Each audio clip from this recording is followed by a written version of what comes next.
When I met Claire, everything seemed so perfect. We were young, full of dreams, and in love. She had this way of making me feel like I was the center of her world. We'd spend hours talking about everything and nothing at all. Our life together felt like a fairy tale, the kind where nothing ever goes wrong.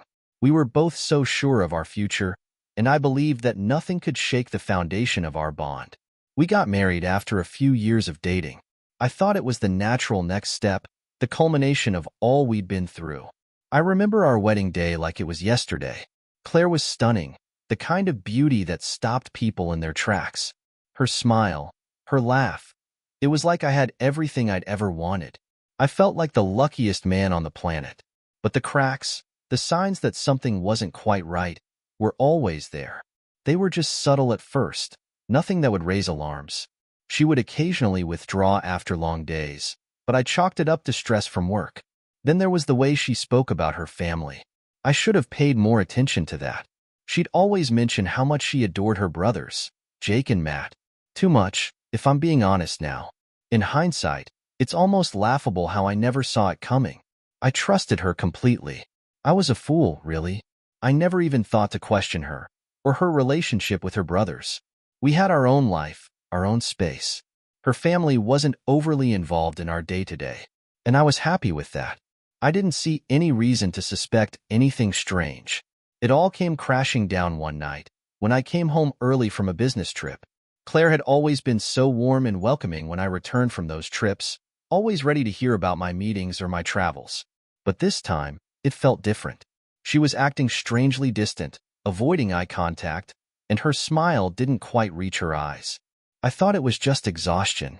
But now, I wonder if deep down I already knew that something was wrong. That night, she was unusually quiet. Her usual warmth was absent. And then, she made a comment about her brothers coming over. Claire and her brothers had always been close, but I didn't think much of it. Her brothers had their own lives, but they'd sometimes stop by to hang out. Nothing unusual there. I agreed that it would be nice for them to have a family evening together. I didn't know it then, but that was the moment everything started to unravel. I never imagined that my wife, the woman I loved and trusted, could betray me. But as I lay awake that night, I couldn't shake the feeling that something was off. And the truth, when it finally hit me, would destroy everything I thought I knew about love, loyalty, and family. But I'm getting ahead of myself. It all started when Claire went away for a weekend trip with her brothers. She told me it was a family getaway, something to help her reconnect with them. She'd done it before. So, when she left, I didn't think twice. But that weekend would be the beginning of the end. What happened that weekend would haunt me forever. The weekend Claire was away felt like any other. I had my routine. I kept myself busy, tried not to think about her absence too much. She was usually so full of life when she returned after one of these trips, always with a new story to tell, a new memory to share. That's why, when she came home Sunday evening, I wasn't immediately concerned. But something was different. She came through the door, but there was no excited hug, no quick kiss like usual. She barely looked at me when she entered the house, her eyes glued to her phone. That's when I should have known. But I was so caught up in my own world, I didn't see the warning signs. I asked her how the trip went, expecting a flood of anecdotes about what they'd done. Instead, she gave me one-word answers. She wasn't fully there. It was like she was a million miles away, her mind somewhere else. I tried to brush it off. Maybe she was just tired. We all had those days, right? But deep down, I felt this uncomfortable weight in my stomach. I pushed it away. I couldn't believe it. Why would she cheat on me? We had everything, right? That night, she stayed up later than usual, tapping away on her phone. I could see the screen glow from across the room. Normally, she would have been asleep by now, or at least talking to me. But she was engrossed in something on her phone. I didn't want to intrude, but a sinking feeling gripped me, a feeling I couldn't shake off. I pretended to fall asleep, my eyes barely closed, waiting. I couldn't stop thinking about it. The distance, the coldness. It wasn't like her. I thought maybe I was just paranoid, but I couldn't help it. Something in my gut told me that things weren't as simple as they appeared. The next morning, Claire went about her usual routine, getting ready for work, acting like everything was fine. She kissed me on the cheek as she left, but it was quick, too quick, like she was in a rush. I went to work, but I couldn't focus. The images of her on her phone, the odd vibe she'd had since coming back, kept running through my head. I tried to push it down, to tell myself I was overthinking things. But when I got home that evening, my suspicion grew stronger. Claire wasn't there. At first, I thought she had just gone out with friends or was running an errand. It wasn't unusual for her to do that. But when she didn't answer her phone, I started to feel the creeping dread in my chest. It was when I checked the location on her phone that things truly started to spiral. I don't know what possessed me to do it. Maybe I thought I could confirm that she was just caught up in something mundane. Maybe I just needed peace of mind. I opened the location app on her phone and saw that she was at Jake's place. I hadn't thought much about it at the time, but now I realize how stupid I was. Jake was her older brother, someone she'd been close to for years. I'd met him a few times. He was a quiet guy, a bit reserved, but seemed decent enough. But why was she there? Alone? At almost 8 p.m. on a Thursday? I told myself to calm down. Maybe they were just talking about something family-related. But the longer I stared at the screen, the more something didn't sit right with me. I knew I couldn't go back to the house, not with Jake there. But I couldn't stay at home, either. My mind was racing. I needed answers. I needed clarity, even if I wasn't sure I was ready for it. And then, in a moment of complete madness, I made a decision I'd come to regret. I drove to Jake's apartment. I told myself I wasn't going to confront anyone. I just wanted to understand what was going on. Maybe I'd walk in, see Claire and Jake having a quiet drink, talking about family matters, and I'd feel foolish for worrying. I needed to see it for myself. As I parked a few streets away, I felt my hands shaking on the wheel. But I couldn't turn back. Not now. The silence in my car was deafening as I walked toward the building, every step like a hammer striking my chest. I stood outside Jake's apartment door, the weight of the moment sinking in. My mind raced. What if I was wrong? What if this was all just a misunderstanding? I rang the doorbell. The door opened slowly, and there stood Jake, his expression unreadable. He looked surprised, but not shocked, almost like he'd been expecting me. "Hey man, what's up?" he asked, but there was a weird, guarded tone to his voice. I didn't know what to say. My mouth went dry. I wanted to scream, to shout, to demand answers. But I just stood there, feeling like I was about to crumble into pieces. "Where's Claire?" I asked, my voice barely above a whisper. Jake's face flickered. Then he stepped back, motioning me inside. "She's in the other room, but—" I didn't let him finish.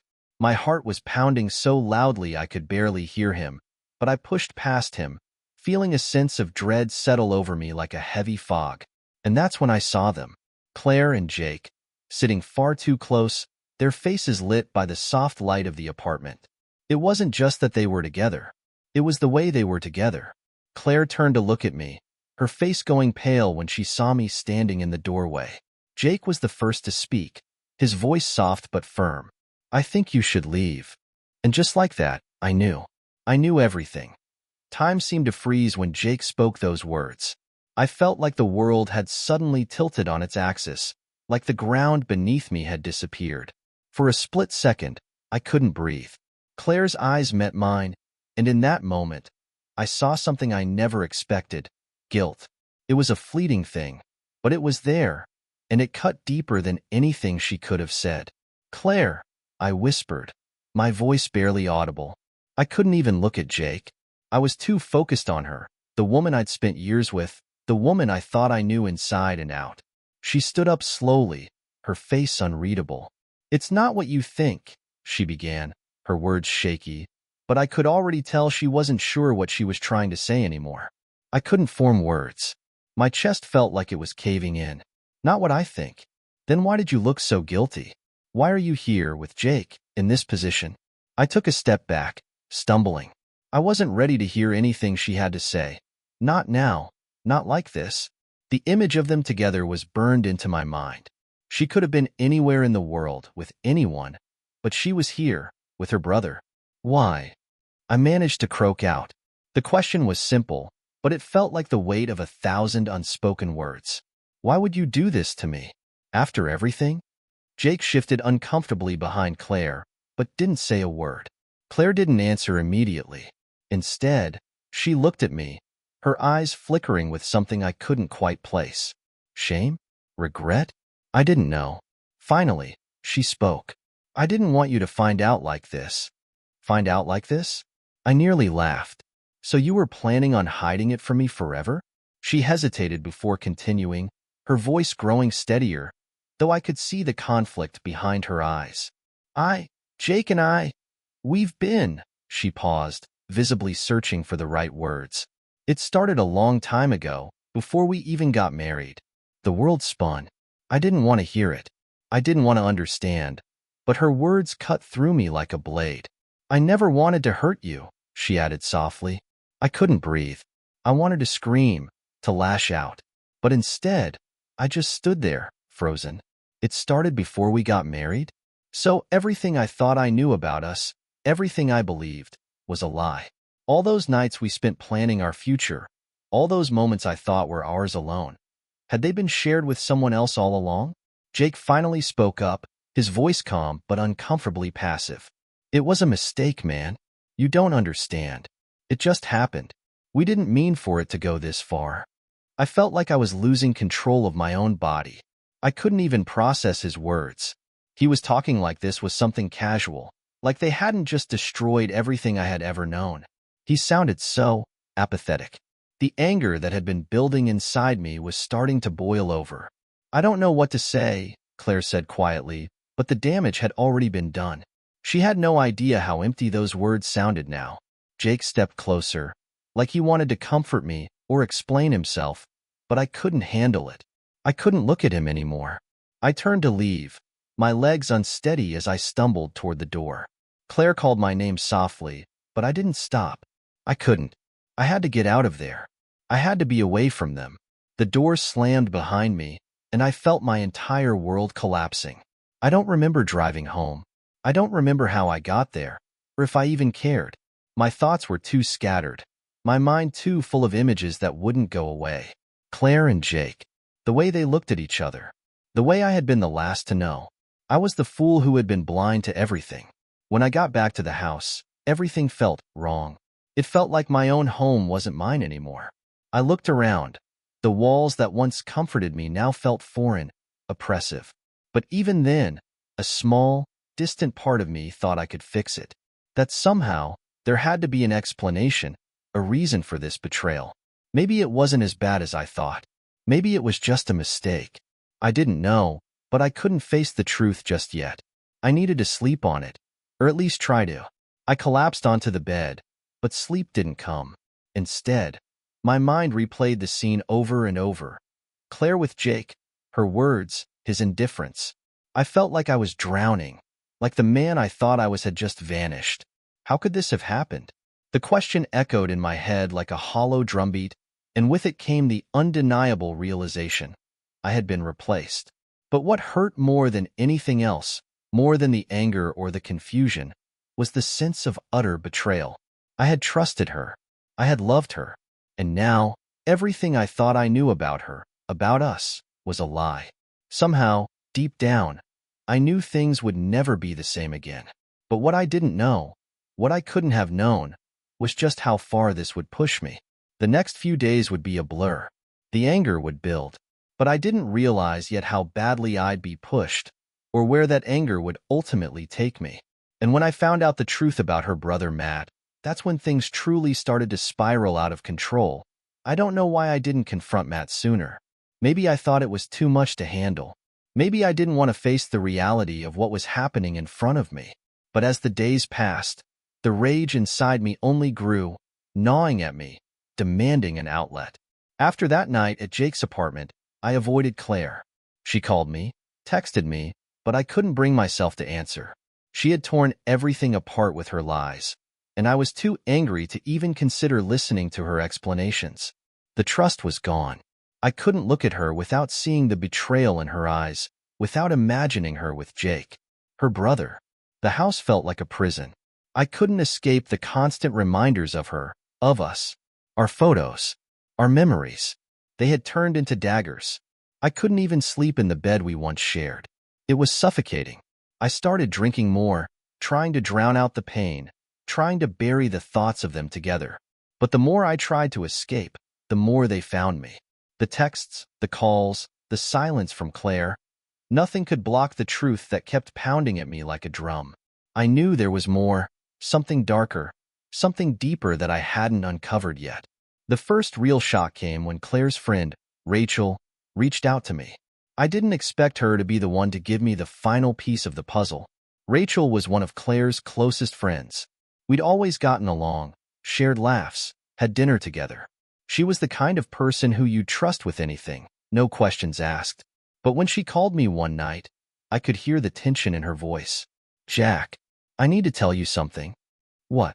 What's going on?" I asked, my voice flat. I wasn't ready for any more surprises. "It's about Matt," Rachel said, her words slow, deliberate. "Claire and Matt, it's not just Jake." I didn't understand. For a moment, I thought I misheard her. "What do you mean?" I managed to say, though my throat felt tight. Rachel paused, and I could hear her taking a deep breath on the other end. She was struggling to get the words out. "Claire and Matt, they've been together, Jack, for months." Everything stopped. My heart skipped a beat. I couldn't breathe. "Matt?" I felt like the room was spinning. I couldn't process what Rachel was telling me. It was as if someone had just set fire to the ground beneath me, and I was falling faster than I could catch myself. "Her brother. Both of her brothers." "Are you sure?" I whispered, trying to steady myself. "I didn't want to believe it either," Rachel said, almost apologetically. "But I've seen them. I've heard things. Jack, I'm so sorry. I didn't want you to find out like this, but you need to know. It's been going on for a while now." A chill ran through me. I felt like I was drowning, suffocating in the revelation. I couldn't think, couldn't process. How could she do this to me? To us? To our marriage? "I'll never forgive her for this," I said, the words slipping out before I even realized. It wasn't just Jake anymore. It was Matt too. And somehow, the betrayal felt worse with each new discovery. Jake's involvement had felt like a cruel twist, but Matt was family. Rachel didn't say anything for a long time. When she finally spoke, it was softer, like she was trying to make up for the bombshell she had just dropped. "I know you're hurting, Jack. I know this is all too much, but I've been worried about you. You deserve better than this. Better." The word haunted me in the days that followed. Better than Claire? Better than what we had? I didn't know what to do with that thought. I wanted to be angry. I wanted to punish her. But I also wanted her to tell me everything, to explain how we had gotten here, how the woman I loved had somehow chosen to destroy us. For days, I stayed holed up in the house, drinking, staring at the walls, trying to come to terms with what I had learned. But I couldn't let go of one thing. The image of Claire with both her brothers. My wife. My family. And the more I thought about it, the more I realized this wasn't just a betrayal. This was intentional. They had known what they were doing. They had chosen this. And Claire had chosen them over me. Over us. I couldn't let this go. I couldn't walk away from this without doing something. But what? What could I do to make them feel the weight of the destruction they had caused? The answer came to me, slowly, agonizingly. It wasn't just about revenge anymore. It was about power, control, taking back what they had taken from me. But what could I do? What was enough to make them understand the damage they'd caused? I knew what I had to do, and it wasn't going to be pretty. The plan started to take shape, but I was still unsure of how far I was willing to go. I didn't want to hurt anyone. I just wanted them to understand, to feel the gravity of their betrayal. They had played with my life, my trust, my love. I wasn't the same man anymore, and I had no idea where this road would lead me. But one thing was clear. There was no turning back. The next few days were a blur of anger and confusion. I couldn't sleep, couldn't eat, couldn't focus on anything. All I could think about was how to make them understand the damage they'd caused. But the more I thought about it, the more I realized that no amount of words could make them feel what I felt. No apology would be enough. I needed action. I needed them to feel it. I started to plan. I had no idea where this path would lead, but I knew it was the only way to regain control of the situation. They had taken so much from me, my trust, my love, my peace of mind, and I couldn't just sit by and let them go unpunished. It wasn't even about revenge anymore, not in the traditional sense. It was about restoring balance. It was about making them pay for what they'd done to me, to my life. The first step was simple enough. I needed to get Claire alone. I didn't want to do this in front of anyone else. I wanted to see the look in her eyes when she realized what I knew. I needed her to know that I wasn't just some clueless husband who could be walked all over. I sent her a text, one that was simple and cold. "We need to talk. Tonight. Just us." She replied almost immediately, asking what was going on. I didn't answer. I knew she was nervous, but I didn't care. Not anymore.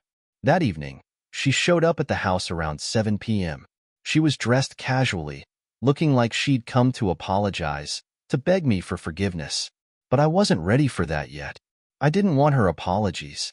I wanted the truth. When she walked through the door, I didn't speak. I just watched her, taking in her every movement, every glance, every hesitation. "Jack, I'm so sorry," she said, her voice trembling as she stepped closer. I couldn't look at her. I couldn't bear to see the woman I had once loved stand in front of me with those fake, rehearsed words. "Stop," I said, holding up my hand. "I don't want your apologies.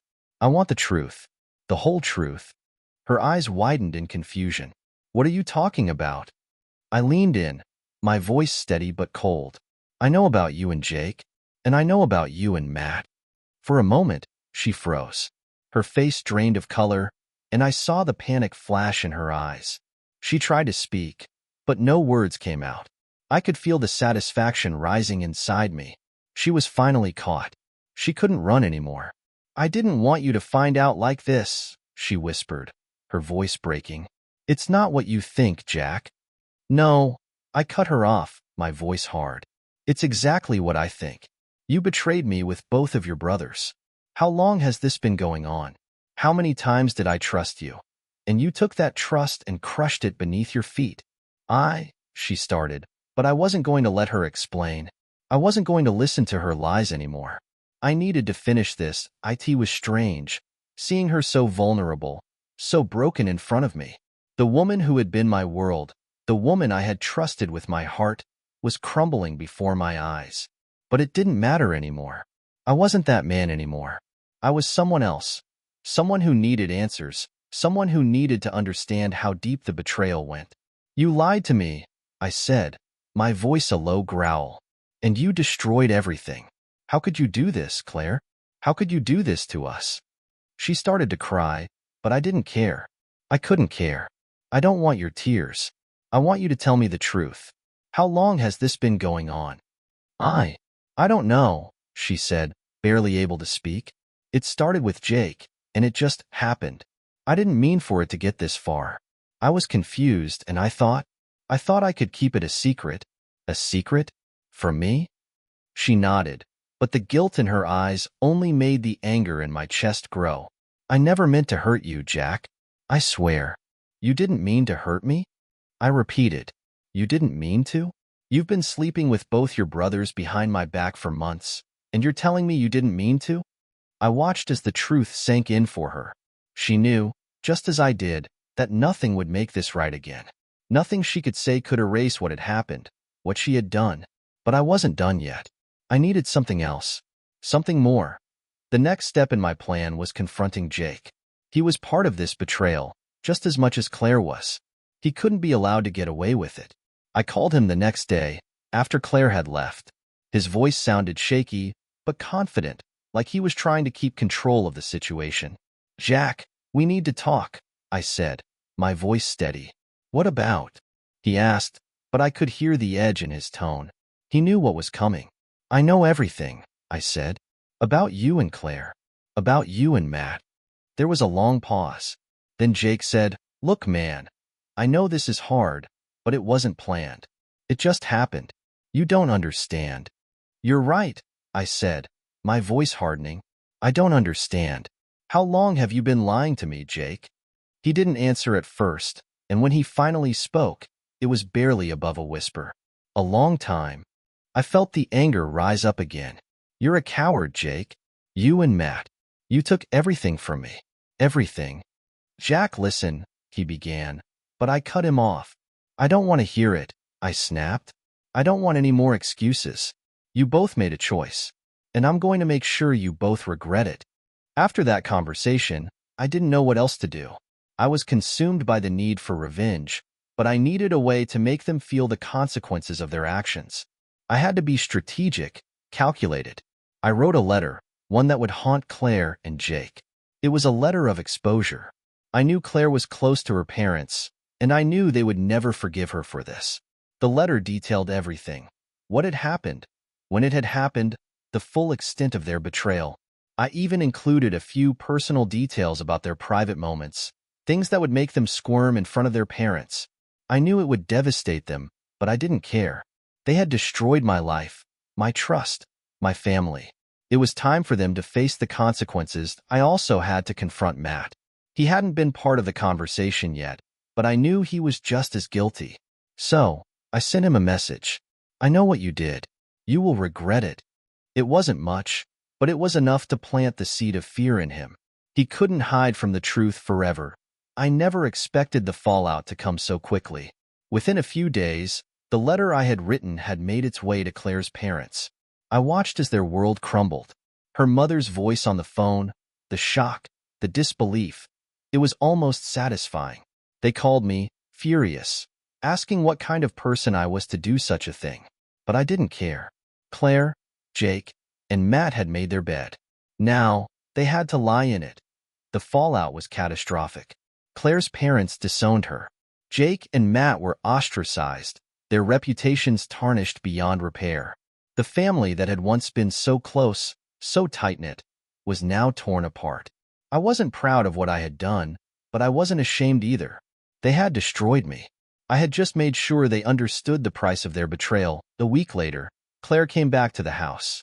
She was a shell of the woman she used to be, broken, hollow.